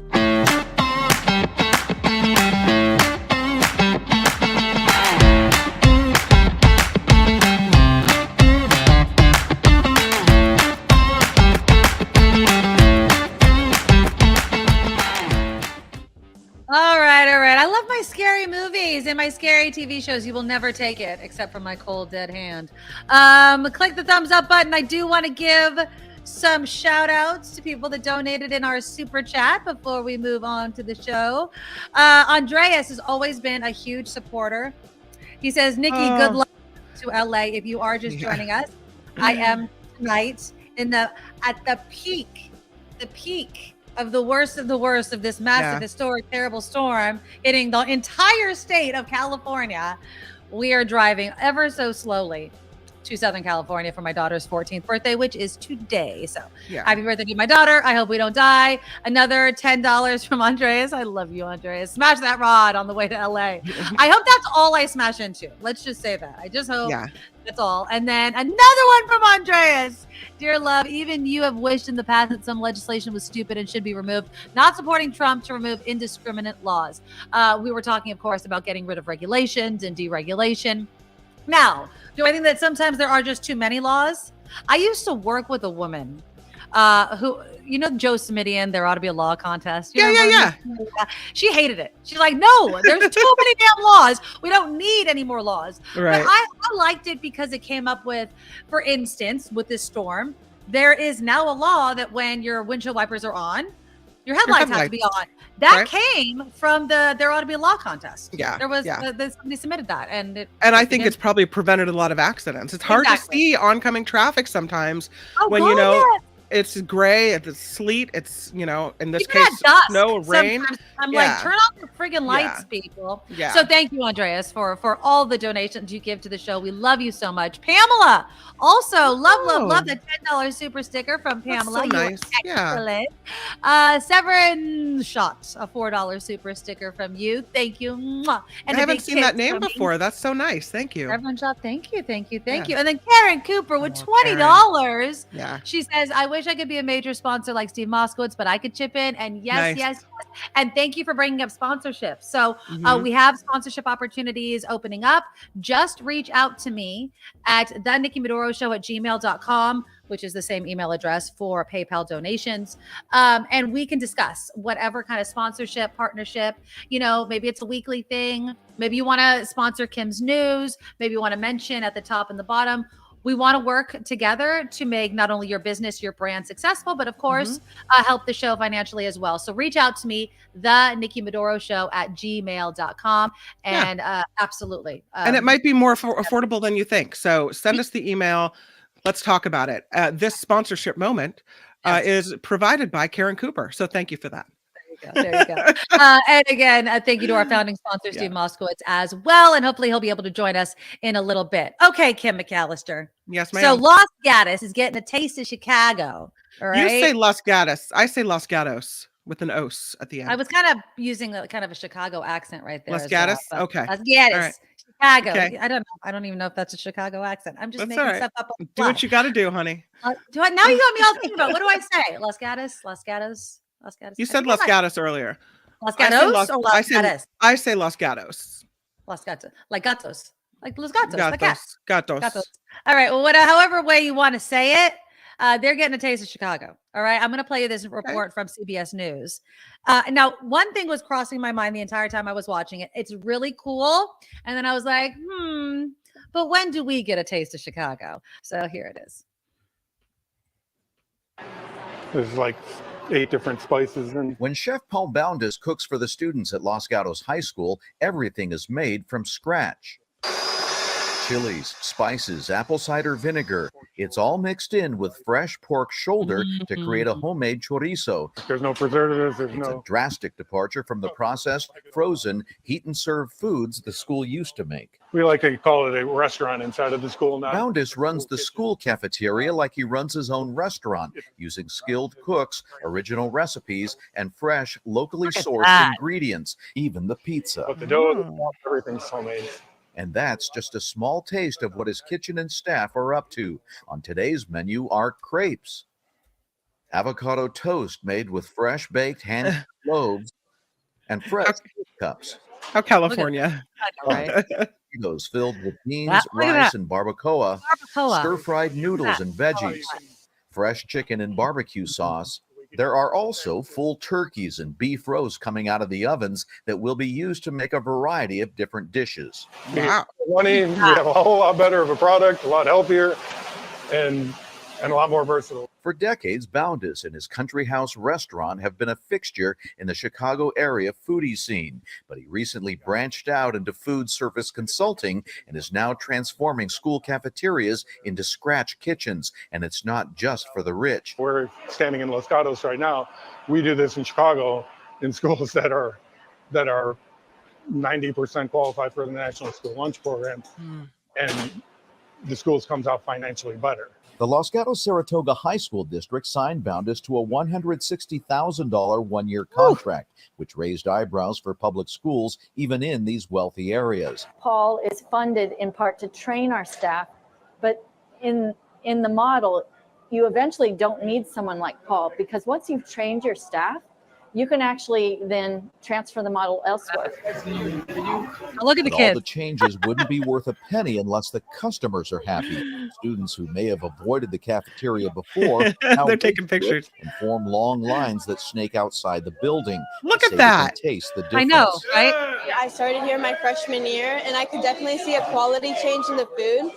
But it's also good for them, which might make them healthier and better students. Food's really good. at this I mean, kid. it's free. You can't get much better than this. You got your protein. You got all you can ask for. With California's Universal Meals Program, which now requires schools to provide breakfast and lunch to all students and pays for school kitchen upgrades and staff training, programs like this could go from novelty to the norm. No. Wow. That reminds me of like the Google campus or something, right? Oh yeah, Like, yeah. so I looked into this, and what they're saying is that you can, I guess, your school can request. I think San Mateo, some other schools are requesting this sort of kind of this guy to come train their kitchen staff to cook this type of food, and then I guess it's cheaper. They were saying, for instance, to buy pizzas, it's like $12 a pizza or whatever to bring in for pizza day. If they make it themselves, it's like $2 or $3. Yeah. Makes sense to me. But That then you food have to looks pay. awesome. You have to pay the staff to do all that, Well, right? you already have the kitchen staff. You have to pay this guy the $100 or whatever $1,000 to come in and train your staff. Then you get rid of him. Then you're not paying him anymore. Now your staff knows how to do it, where to go source the food and things like that. Right. It screams privilege to me. It screams, yes, of course, Los Gatos is going to be able to do this. But I would love if my kids' local school, if they were serving barbacoa burritos, right? Stir-fried noodles, my kids would be there, hands down. I just don't know if it's going to be something that's going to spread as far and wide as it should. Well, when you have kids, and I think a lot of kids are like this, they don't eat right. They don't eat well. They don't sometimes even eat, because the school cafeteria food is gross, or they, forgot to bring their lunch, or maybe they don't have a lunch or whatever it is. And then when they get to school, the lunch that's provided is, Yeah. that I feel like what a great thing to do to keep kids healthy and, interested in eating lunch and wanting to, eat healthy and teaching them what is healthy. I like it. I mean, I like it too. I just want to see it spread. I think that obviously the price tag on bringing this guy in is high. I mean, we're talking about something like that. But they live off Hot Pockets. Hey, don't knock. Do you ever see that Jim Gaffigan? If you haven't, the Jim Gaffigan stand up about Hot Pockets, hilarious. Wes says, I still love the lunch lady pizza from the 80s. Yeah, hopefully they won't cut corners after he finishes training. Good point, Neiman. I mean, I think that if you know where to source the food, if you're getting a good deal on the meat and the vegetables and all those sorts of things, then why not keep it going? But of course, you have to also pay that kitchen staff enough to stay. If that kitchen staff leaves and new kitchen staff comes in and they're not trained on how to do this, then it's for naught. But yeah, we definitely need better lunch food for the kids. The kids also have to, and thank you, Wes, for the $5 super chat. I think we need to feed the kids better, but they also need to go in there. I think that line also had to do with the fact that there was a TV crew filming. These are white privileged kids. I mean, I'm going to say that was my initial knee-jerk reaction to Neiman. It was. Yeah. It was like, okay, of course, a hoity-toity school district can afford to pay this guy to come in to serve barbacoa and stir-fried noodles for lunch with fresh vegetables, cooked fresh for all those kids, right? But it takes those with resources to figure out the system so that other people can do it. How about that? Yeah. And I think, spreading it to other school districts like we're talking about, Chicago or San Mateo, whatever, then you kind of branch out and he goes to other places that may not be Los Gatos, Saratoga, Exactly. which, by the way, I think Mark was saying the other day has now surpassed neighborhoods in New York as the most expensive place to live in America. So there is privilege. Yes. Yes. Okay. Well, let's keep it on the food and drink front. Okay. So I'm totally going to blast my best friend right now. So my best friend and I, a bunch of us were hanging out and we had been drinking heavily the night before. And so the next day, she kept saying that you needed a little hair on the dog. And so I did a double take and I was all, hair on the dog. And I almost peed my pants. I was like, what the hell are you talking about? Hair on the dog. Does anyone know the full saying? It should be hair of the dog, right? Hair of the dog. Do you know why? There's a more to that sentence. Do you know what the whole sentence is? No, I don't. The whole sentence is hair of the dog that bit you. So the thinking is you drink, right? You drink the beverage you were drinking before that gave you the hangover because that bit you, right? And okay. Right? Okay. At least that's what I've learned, that the saying is hair of the dog that bit you. And the thinking is if you drink a little bit more of it, that you'll be cured. I wanted, it came from an old saying. I had the history of it. But basically there's a new study that says, no. Okay. So this is an English expression to the practice of treating a rabid dog bite by taking hair from the dog and placing it in the wound. And obviously we've taken it to mean just drink more of what bit you and gave you the hangover. So there's a study out. First off, anybody in the comments believe in hair of the dog? And I'm raising my hand really high, really high. Exactly. Thank you, Karen. So now there's new studies that say, no. Do not do that. So they say alcohol is horrible. Your body feels bad after drinking alcohol because alcohol is a poison. Our bodies have evolved ways to metabolize alcohol, so it's less harmful to our system, but it is not good for us. And a hangover is the result of that. Drinking more after a night of drinking is essentially just doing more harm to your body. And if you do the hair of the dog approach, it will not cure your hangover. I call BS. I'm sorry. And the only reason why I call it, and I'm not saying get drunk again. I'm not saying that.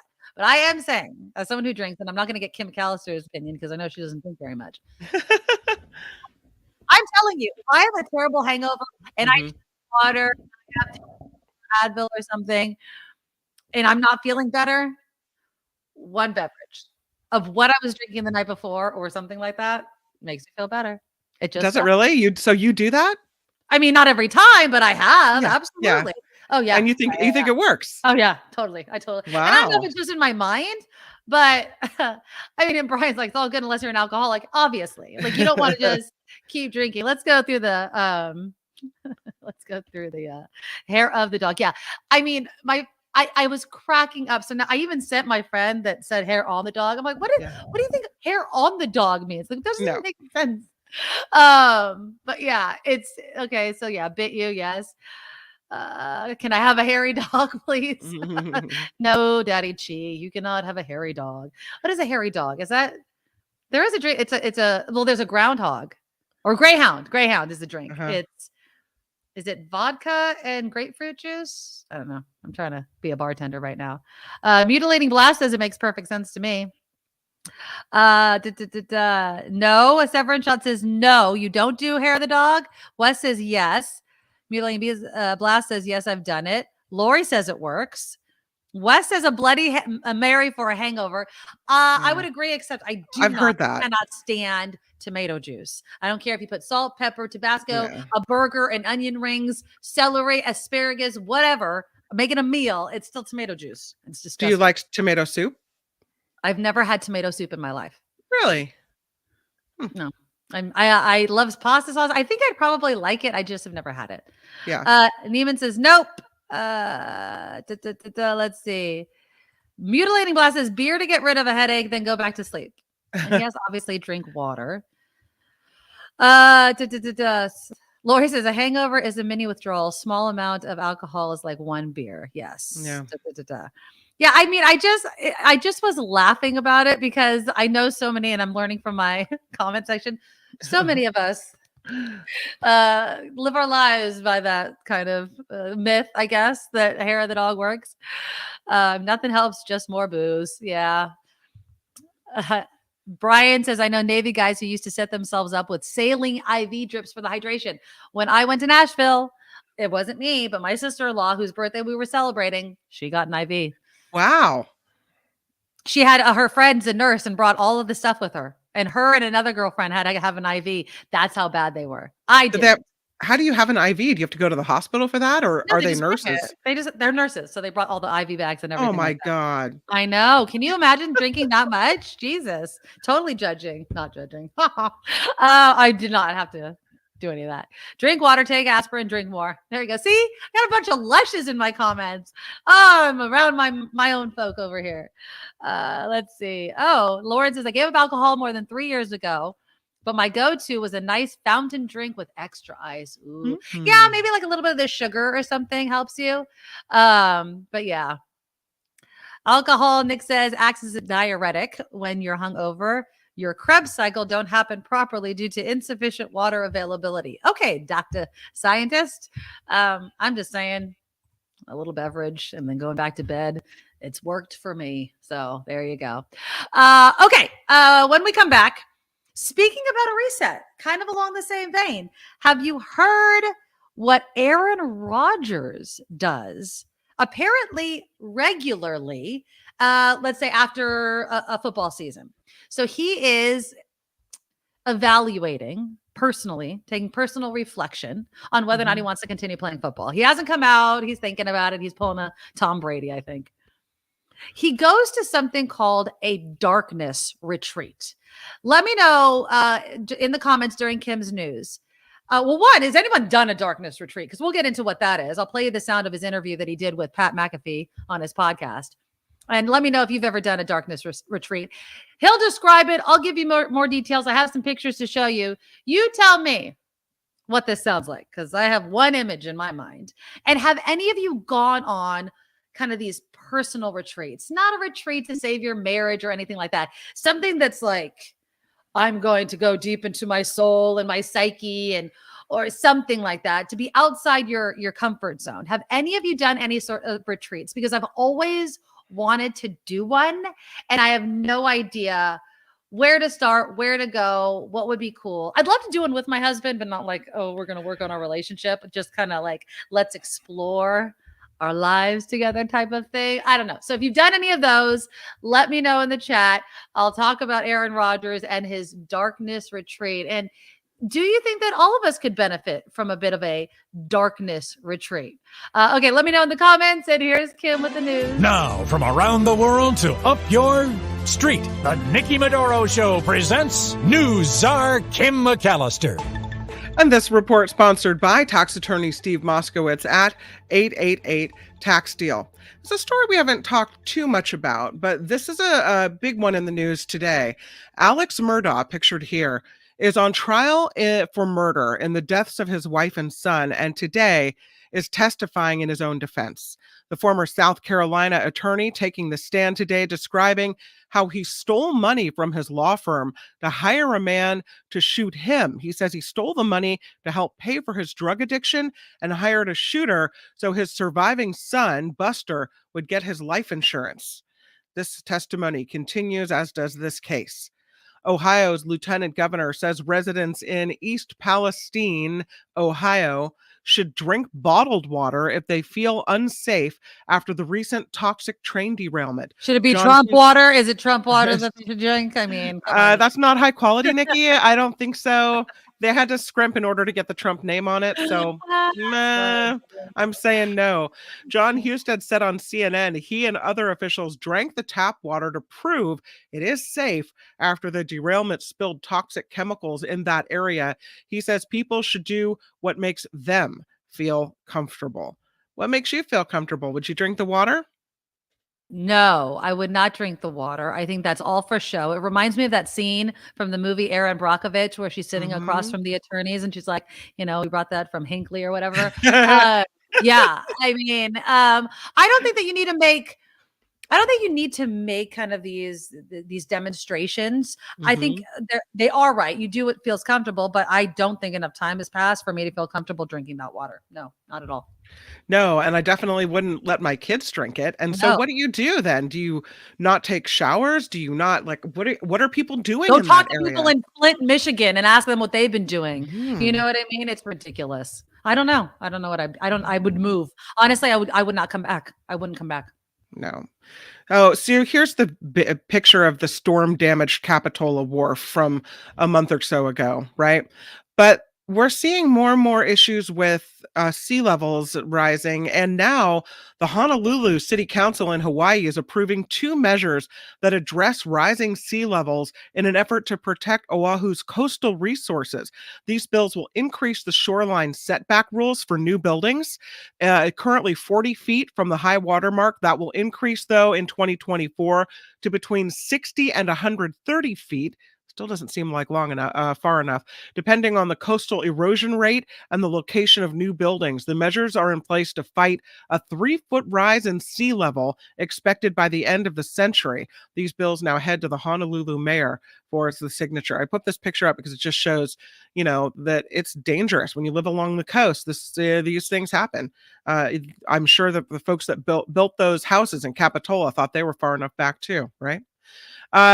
After a cyber attack late last year affected the Los Angeles Unified School District, they say the data breach includes at least 2,000 student records now.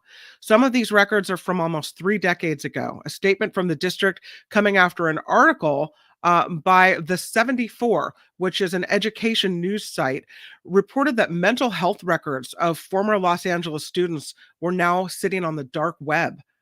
The news outlet wrote it included personal information about students who received special education services, their medical histories, school performance, disciplinary records as well. The district says the data also included license numbers, social security numbers, COVID test results. A further analysis of that breach is ongoing, but it looks like a lot of information is out there in the world that really ought not to be. There was another ransomware attack recently in Oakland as well, the city of Oakland. And so there's more concern about records being accessed there inappropriately also. So a super fan has apparently completed in his quest to see all 364 NCAA men's college basketball teams play in person. Craig Caswell telling the Washington Post the final game on his 21-year journey came this last weekend as he watched the American face Lehigh in Washington, D.C. His first game in 2002 when he saw Dayton beat George Washington in Ohio. He has been to 131 different venues and says he plans to attend more basketball games this season and beyond. And the reason, and do we have any details on, does he do this by himself? Has to be expensive, doesn't it? A goal. He wanted to see all 364 NCAA men's college basketball teams in person. Okay. My brother wants to go to every major football stadium with a major NFL football team with my nephew, his son. I think that just gives him an excuse to fly around and go to all these football games. Like, what? I'm like, whatever. I want to go. I've always wanted to go on a roller coaster, like cross-country trip. Sure. Falls, those sorts of things, because I love roller coasters. Maybe get an RV and do that. Gas prices will have to drop. They're going up again. So, but yeah, that's always been on my bucket list, is to do something like that, because I absolutely love the roller coasters. There is a story out of Sonoma County today. Have you seen different cities? I know the city of Oakland has done it. The city of Stockton has done it. Well, now Sonoma County is announcing that they are getting in on this guaranteed income for low income. Oh, really? Nice. Yeah. So Sonoma County is going to start a program where hundreds of low-income families will get $500 a month in a 2-year trial. It's a guaranteed income program. It's called the Pathway to Income Equality pilot program, and it mirrors other programs around the state. And they're hoping to help people climb out of poverty by doing this. I mean, if you can take away the question mark of being able to pay like one bill, right? I mean, we're not talking about making everybody a millionaire. I don't have any problem with it. And it has shown, I mean, they've done so many pilot programs starting in Stockton with Tubbs, the former mayor there. I hope it catches on. I think because I always say this, we pay for it anyway, whether through social services, whatever, we pay. Why not just have this, in so people can use the money as they see fit and get their bootstraps, as they say, to pull up.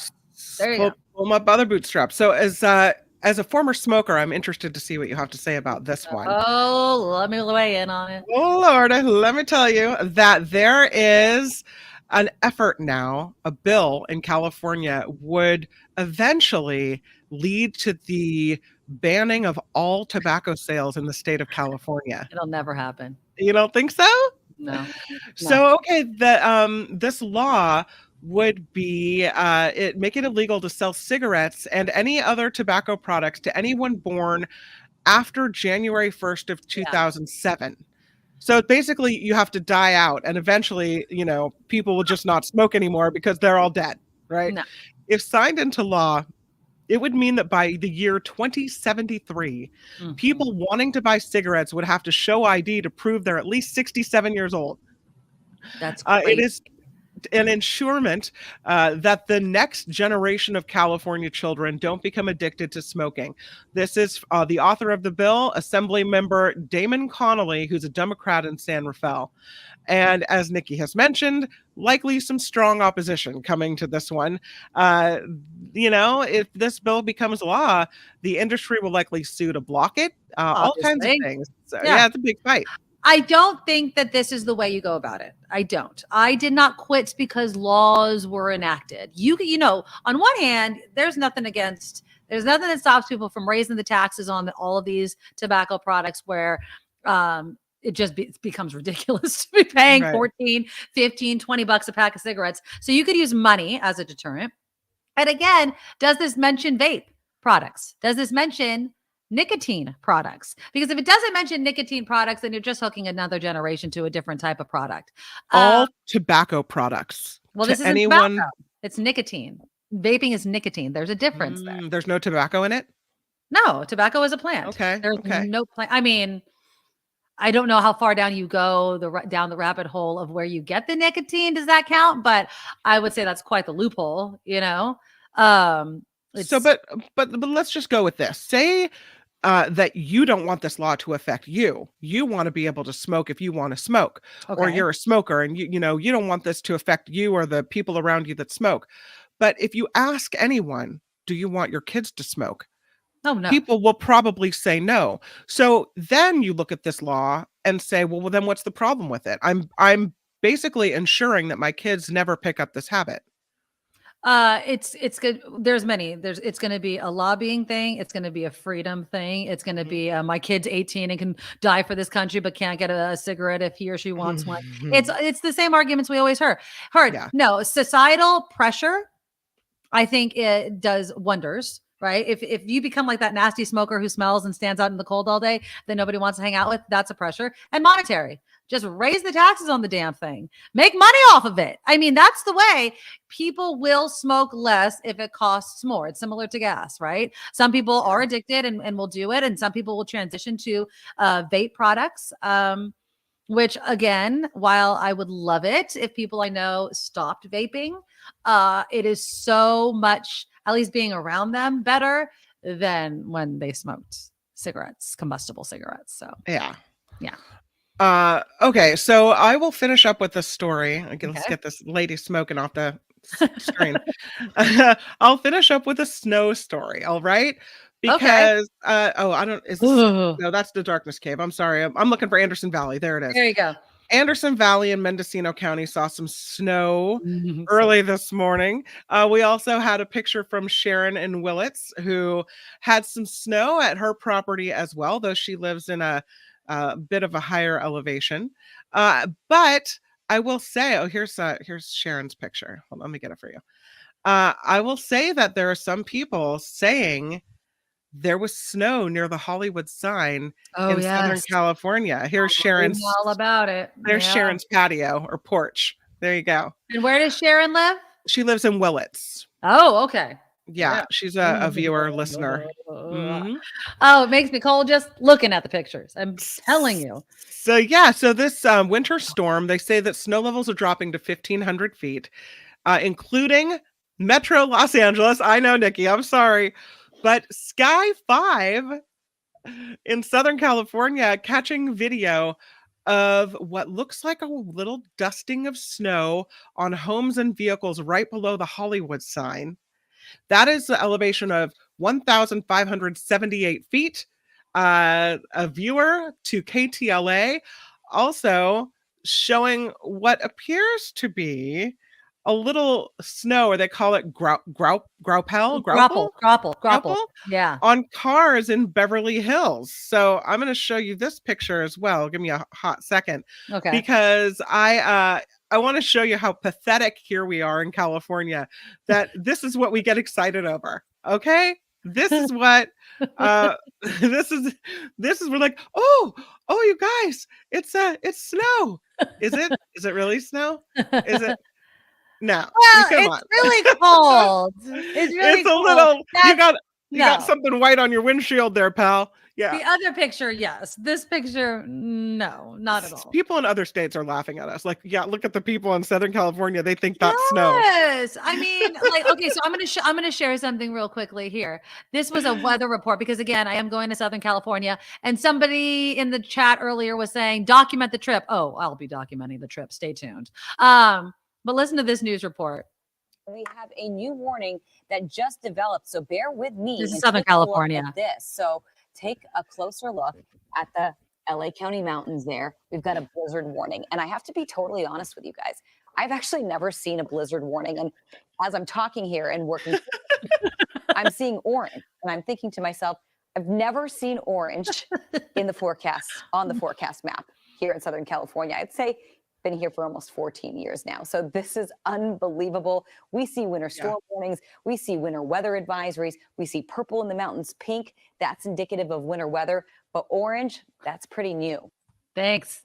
First time in 30 years they've had a blizzard warning in LA. Yeah. Yay! Look at your little snow. How cute are you, Beverly Hills? Look at that. I'm excited. Yeah. I will be driving safe. I'm not driving. My husband's driving. I'm not driving. I will not be driving. Yeah. We're gonna give it a go, people. She wants to do it. I've tried to have reasonable conversations. She has to go back to school. I'll take, I'm gonna look. I will be documenting things. Stay tuned. We leave tonight. We come home on Sunday. I will be documenting it. Thankfully, on the way home, it's not supposed to rain or anything. So at least on the way home, it should be way easier. Going there is going to be the adventure. So I will tell you that this morning, light snow fell in areas of the Santa Clarita Valley, in Simi Valley. Don't need to hear any of this. I know all of it, Kim McAllister. In La Crescencia, in Sun Valley, Riverside counties, San Bernardino County. Yeah. We're going to get it here in the Bay Area as well. We've got rain and snow in the forecast. Temperatures super, super chilly. 30s and 40s is what it looks like. And again, for the first time since 1989, the National Weather Service issued a blizzard warning for Southern California mountains. Multiple rounds of snow, they say. 3 to 5 feet they could get. 3 to 5 feet. Yeah. In some areas. High areas. So I got my snow gear. My daughter got out her ski pants. It is what it is, people. We're just going to go with it. We're just taking it like an adventure. So stay tuned. I'll be posting. So I'll be uploading videos onto YouTube. So just keep checking back with the channel. And I'm going to survive. And I'm going to have quite the story on Monday to tell you all about it. So there you go. This report sponsored by tax attorney Steve Moskowitz. For more than 30 years, Steve has put his tax knowledge to work for individuals and for businesses if you need help with your taxes. Steve is the one to call at 888-TAX-DEAL at moskowitzllp.com. You can see it right there how it's all spelled out for you. I'm Kim McAllister on the Nikki Medoro Show. The There you go. Nikki Medoro Show. She's cold. She's already bitter cold. So give Steve a call. Steve is awesome. You know, he can help you with ERC. There are so many different ways that Steve Moskowitz can help you. So give him a call. You know who I was able to talk to yesterday over at Steve Moskowitz was our old producer, Sherry. How's it going? She's doing amazing as always. And so it was really nice to talk to her. He has an amazing team. Give him a call. If you have HR problems, accounting problems, small business problems, tax planning, those sorts of things, he's really laser focused on helping you out. ERC, he's talked about so much. He's willing, and him and his team are willing to put in the work. So AAA tax deal, MoskowitzLLP.com. Okay. So as we wrap up the show, I want to talk, and Kim had kind of showed you the picture a little bit, but here it is. This is what we call a darkness cave. This is actually the darkness cave that Aaron Rodgers is actually, he already went into. So he already did this. He was on with Pat McAfee. Pat McAfee has a podcast. I forget the entire name of it. I think it's the Pat McAfee Show. That's Pat McAfee on the left, Aaron Rodgers on the right. And I'm going to play you the interview where he begins talking about football. Oh, hold on. Hard to hear. Here we go. Well, I'm still in the art of contemplation about my future, so I'm Is that real? Are we really contemplating playing football again still? Is that like a heavy thought? Yeah? Yeah, for sure. Wow. Okay. I didn't know that. I just assumed because the way you've given answers, it's like foregone conclusion. But you have told us numerous times you haven't got through that portion of your decision making yet. So that seems surprising to me right there. That's a real thing.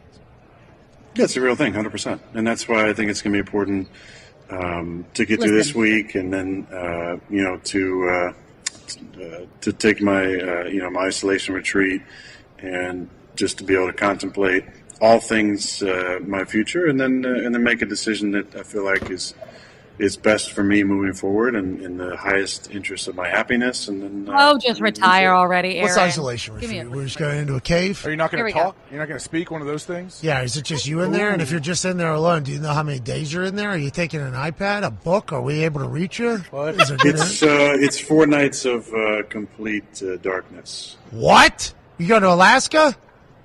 Not Alaska, no. I've been to Alaska. That's a beautiful state. That's a lot Are of you fun. locked in? Where is it? You're not locked in. No, you can leave if you can't do it. You can just walk out the door. But it's a darkness retreat. Wow. And I've had a number of friends who've done it and had some profound experiences. And it's something that's been on my radar for a few years now. And I felt like it'd be awesome to do regardless of where I was leaning after this season. So it's been on the calendar for months and months and months. And it's coming up in a couple weeks. So you walk into a room for 4 days, or is it a cave? It's a room. It's a little house, yeah. And they just kind of black out the window. Brrr, everything's dropped down, and then there's somebody like in there administering like sounds and what we're going through options. Of There's a two-way mirror. No, like a little slot that they'll This drop is the in, room. This is some food inside for you, but it's isolation and darkness. No, no music, no nothing. So anybody signing up for that? So apparently this is it's a sky cave and it's in Southern Oregon. The guy behind it is this guy Berman. He says the room in which Aaron Rodgers spent his time, partially underground, hobbit-like structure, 300 square feet, no light, queen bed, bathroom, meditation mat on the floor. It is fully powered though. So here again is the picture. It is fully powered. Lights can be turned on. The door is not locked. The retreat has 3 dark rooms. It's booked solid for the next 18 months. The wait list is in the hundreds. Now, this is an old type of spiritual practice that has origins throughout India, China, and Tibet. Some medical benefits are possible, but of course, they're not scientifically proven, as most of these things are not. What's the thought process? Like if you're in the dark for that long that your mind eventually has nowhere else to go except to focus on what you tell it to? Yeah, I mean, I think it matters. It depends on everybody. It's kind of like getting rid of distractions. Aaron Rodgers said, we could all use a dose of kind of turning off our phones, unplugging from society. He says he wants to get a better sense of where he is in life. I think, it's just to get rid of all sorts of distractions. Now, that guy Berman said that sadness actually is an emotion a lot of people talk about. He says that he likes to say that discomfort is the door. We kind of hold discomfort as a negative thing, and not to say that it's positive, but there's such a hard structure that discomfort is bad. The moment somebody feels uncomfortable, they get on their phone, they go for a walk, they eat food, or they do wholesome activities, yoga, they go for a run. There are a million things that people do to avoid discomfort, to kind of fix it immediately. But what happens when you can't, when you have to just kind of sit in it? But you can, yes, it's called a darkness retreat, but there's no hard, fast rules. So would you guys do something like this? But I think it sounds like solitary confinement. That's what I think it sounds like. This may be an unpopular view, but I feel like sometimes we just get wrapped up in our own heads a little too much and think a little bit too much about ourselves. If all the time you're focusing on, what do I want? What's wrong with me? Me. What's wrong? I mean, there's some times where we do need to be introspective of course, live with intention, right? And intentionally do things and set goals for ourselves and whatever. So there are times to think about yourself, but then there are times where it just seems overboard. That if you have all this time to devote to thinking about you, right, that seems a little self-serving and sanctimonious. Well, I mean, yeah, I hear what you're saying. I like the idea, though, of examining parts of myself that I may ignore because life is busy, right? So like having a place where I separate from everything I know and the people I know, and definitely electronics and those sorts of things. Right. It does sound nice, but I love Heather's comment. I'd rather just spend a day at a spa. It's probably cheaper. There you go. I think I just I'll meet you there, Heather. I really thought that it was really interesting that Aaron Rodgers, and he does those. Is it Awasaka? The drink that you drink and you hallucinate and you're supposed to have like a life-changing. Oh, ayahuasca or whatever. Yeah, I'm sure I'm mispronouncing it. He did that. It's like this purging thing. I'm not knocking it. I've never experienced it. Would I try? I don't know. I think I'd have to really be in the mood to volunteer to vomit for whatever days on end. But I hear it can be life-changing. So if anybody, recommends any sort of retreats, I might be up for it. Do a little introspection and be all about me, Kim McAllister.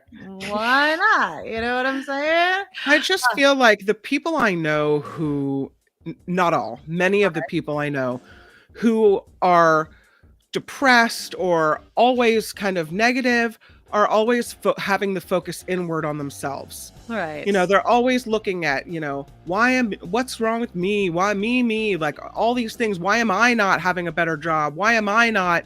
Yeah. And it becomes like because your focus is so selfish. Maybe go to a homeless shelter and donate or something. Good point. Like, let's stop the focus on yourself and just start living life and letting the happy things come to you.